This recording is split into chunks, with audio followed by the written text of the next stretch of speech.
Kaya mo bang baliin yung paa ng anak mo for the sake of fashion and beauty?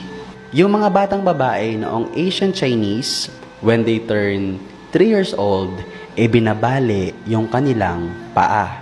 For the reason, sa paglaki nila, kailangan maliit pa din yung kanilang mga paa. They believe na kapag maliit yung paa mo, you're attractive or you are beautiful. Kaya yung mga bata, hanggang tumanda sila, they suffer from the pain para lang mapaliit yung kanilang paa. So everyday, kailangan nilang itali yung paa nila at magsuot ng maliit na sapatos para lang ma-maintain. Kailangan nilang maglakad ng kilo-kilometro para masanay yung mga paa nila. These people believe na kapag maliit yung paa mo, attractive ka. Kapag malaki naman, pangit ka. At sa panahong to, yung mga bata ay walang karapatan magreklamo dahil yung mga magulang nila, inuobliga sila. At kapag nagreklamo, mas matindi pa yung punishment.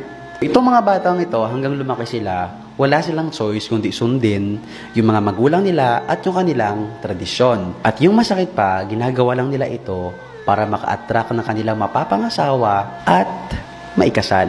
Kapag ganito yung fashion trends or yung beauty trends, sasali ka ba? Century ago, body modification ay sobrang common sa mga African.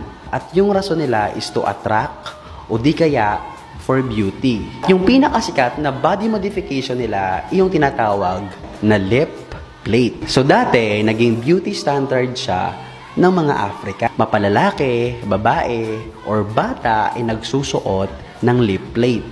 So yung ginagawa nila, kinakat nila yung lower lip nila dito. Tapos, para ma-stretch, naglalagay sila ng plate.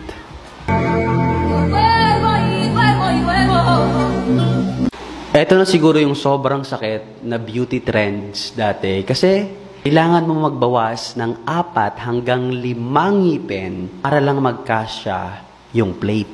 Many people believe na ginagawa daw to ng Suri tribe to look less appealing at makaligtas sa slavery dati. Pero noong tinanong yung tribe about sa lip plate, yung sagot nila yung lip plate daw ay nakakatulong sa kanila para mahanap yung taong papakasalan nila at para makakuha sila ng baka. Titiisin mo bang magmukha kang ganito?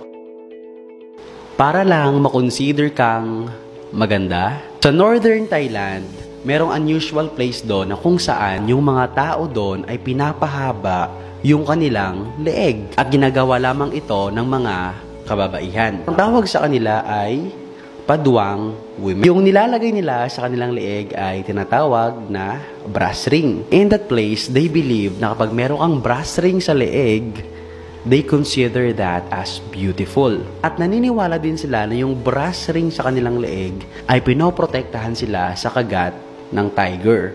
Pero yung tanong, humahaba nga ba yung leeg nila sa paglalagay ng brass ring? So yung kasagutan dyan, hindi nakakatulong yung pagsuot ng brass ring sa paghaba ng kanilang leeg. At hindi talaga ito humahaba. Dahil yung nakikita lang ng tao ay isang illusion. Kaya habang bata pa sila ay pinapasuot na sila ng brass ring. Yung shoulder nila at yung torso ay naka-crouch down, nakaganyan. Kaya parang it appears na humahaba yung leeg.